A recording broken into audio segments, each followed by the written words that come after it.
Assalamualaikum warahmatullahi wabarakatuh. Perkenalkan, saya Sri Utami, NIM 18116041117. Saya dari jurusan D4 Keperawatan Anestesiologi Universitas Asia Yogyakarta. Saya semester 4. Saya dari kelas B, kelompok B5. Baiklah, di sini saya akan menjelaskan materi atau prosedur perawatan endotracheal tube atau ETT. Untuk perawatan endotracheal tube atau TTT sendiri adalah perawatan rutin yang membutuhkan perawatan posisi dari selang yang benar dan memelihara hygiene atau kebersihan dengan baik pada pasien yang terpasang endotracheal tube. Organ-organ yang terlibat dalam tindakan perawatan endotracheal tube sendiri ada mulut, orofaring, dan trakea. Setelah itu, indikasi perawatan endotracheal tube adalah pasien yang terpasang endotracheal tube. Setelah itu, adapun tujuan perawatan endotracheal tube adalah mencegah masuknya bakteri, mengingat bahwa endotracheal tube adalah benda asing yang masuk ke dalam tubuh. Setelah itu, yang selanjutnya adalah mencegah penekanan pada salah satu bibir atau sisi bibir sehingga bisa menyebabkan luka atau nekrotik sebagai penyebab masuknya kuman ke dalam tubuh. Setelah itu, adapun prinsip perawatan endotracheal tube sendiri, yaitu fiksasi harus baik. Yang kedua, menggunakan oropharyngeal airway atau gudel. Yang ketiga, hati-hati pada waktu mengganti posisi pasien. Yang keempat, menjaga kebersihan mulut dan hidung. Yang kelima, menjaga patensi jalan napas atau kepatenan jalan napas. Setelah itu, memantau. Yang keenam, memantau tekanan balon. Yang ketujuh adalah mengobservasi tanda-tanda vital atau TTP dan suara paru. Yang kedelapan itu melakukan suction setiap fisioterapi napas dan sewaktu-waktu bila ada suara lender. Nah, yang kesembilan itu meyakinkan bahwa posisi konektor itu dalam kondisi baik. Nah, setelah itu air dalam water trap harus sering terbuang. Nah, yang terakhir, pipa endotracheal tube ditandai di ujung mulut atau di ujung hidung. Nah, selanjutnya yaitu prosedur tindakan perawatan ETT. Nah, untuk prosedurnya sendiri, yang pertama itu ada tahap prainteraksi atau sebelum bertemu dengan pasien. Nah, yang pertama, mengkaji pernapasan pasien, termasuk kebutuhan pasien akan pengisapan dan perawatan endotracheal tube. Yang kedua, ada persiapan alat. Nah, alat yang harus dipersiapkan ada gunting dan plester, ada sarung tangan bersih, ada spuit 20 mili, ada bengkok, ada masker, ada handuk, ada perlak dan pengalas, ada tempat sampah, dan yang paling utama, yang terakhir yaitu adalah bak instrumen steril. Nah, di dalam bak instrumen steril ini ada beberapa alat lagi. Yang pertama itu ada pinset 2 buah, gunanya untuk mengambil kasa yang akan dibersihkan pada mulut pasien. Nah, selanjutnya ada NaCl 0,9%, ini untuk membasahi kasa. Nah, setelah itu ada kom kecil 2 buah, gunanya untuk tempat merendam kasa dan untuk tempat merendam mayo atau gudel. Setelah itu ada sarung tangan steril. Setelah itu ada kasa steril yang disiapkan 7 buah. Jadi ini disiapkan 2 buah untuk mulut bagian atas. Setelah itu 2 buah bagian bawah, 2 buah untuk bagian kanan, 2 buah lagi untuk gigi bagian depan, dan 2 buah lagi untuk gigi bagian kiri. Setelah itu satunya untuk membersihkan bibir dari atas ke bawah. Baiklah, selanjutnya itu jangan lupa sebelum bertemu dengan pasien, pastikan kita sudah mencuci tangan, yaitu 6 langkah mencuci tangan. Selanjutnya masuk ke tahap orientasi. pada tahap orientasi yang pertama itu salam terapeutik.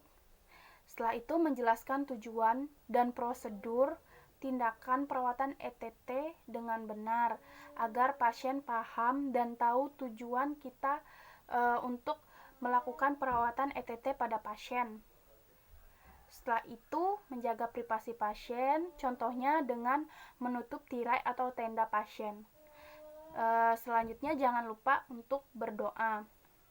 Masuk ke tahap kerja. Yang pertama itu mendekatkan peralatan ke sisi tempat tidur pasien.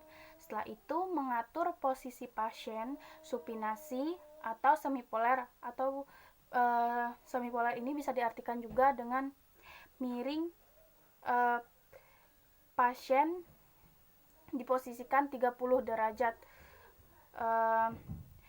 Setelah itu memasangkan perlak atau pengalas.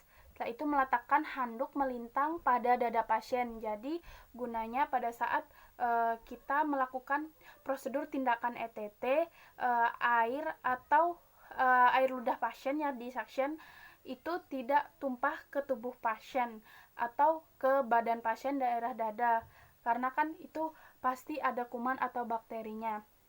Setelah itu mendekatkan bengkok dengan benar dengan mendekatkan di samping pasien. Setelah itu membuka bak instrumen steril. Setelah itu menuangkan larutan NaCl ke dalam kom kecil. Ambil kasa steril dengan menggunakan korentang, masukkan ke dalam bak instrumen steril. Sarung tangan bersih dipakai dengan benar. Setelah itu melakukan suction.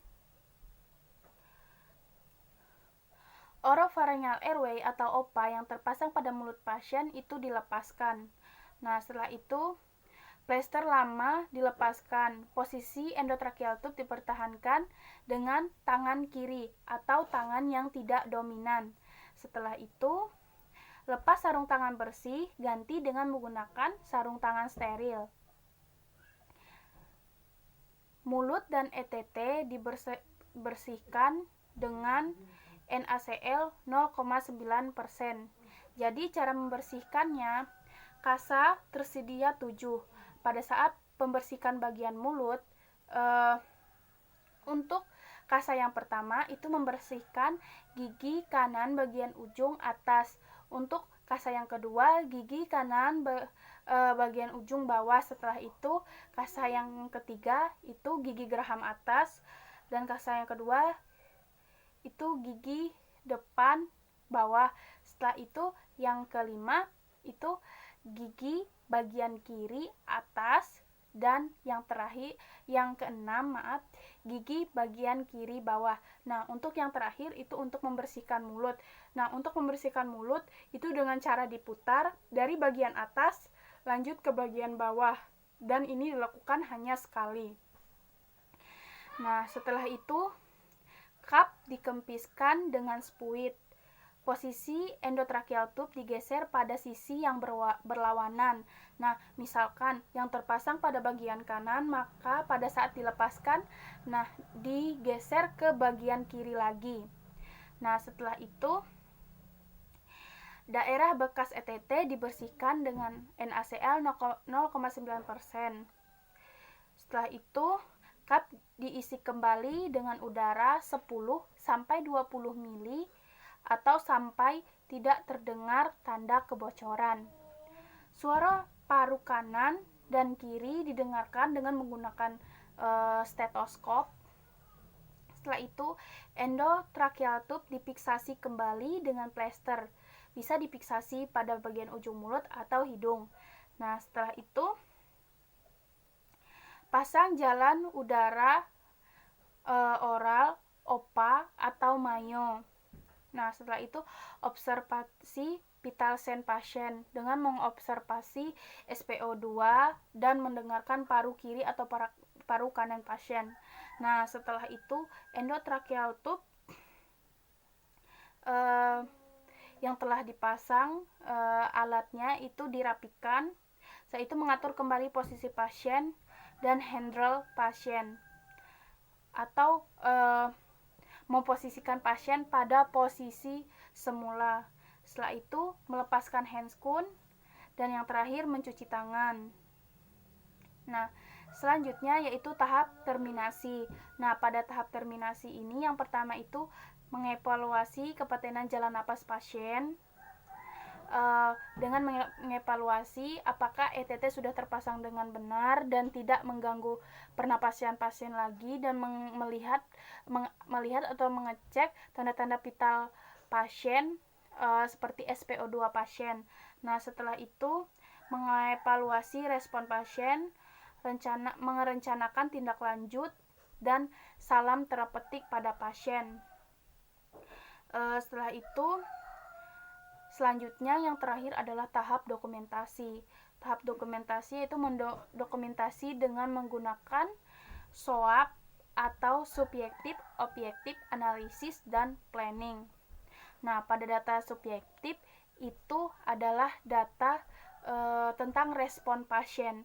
Untuk data objektif adalah data yang dilihat dengan pengecekan atau yang kita lihat, misalkan tanda-tanda vital pasien. Nah, setelah itu ada analisis, adalah analisis setelah dilakukan perawatan endotracheal tube, apa yang dirasakan pasien dan bagaimana keadaan pasien, dan planning adalah tindakan selanjutnya yang akan dilakukan terhadap pasien.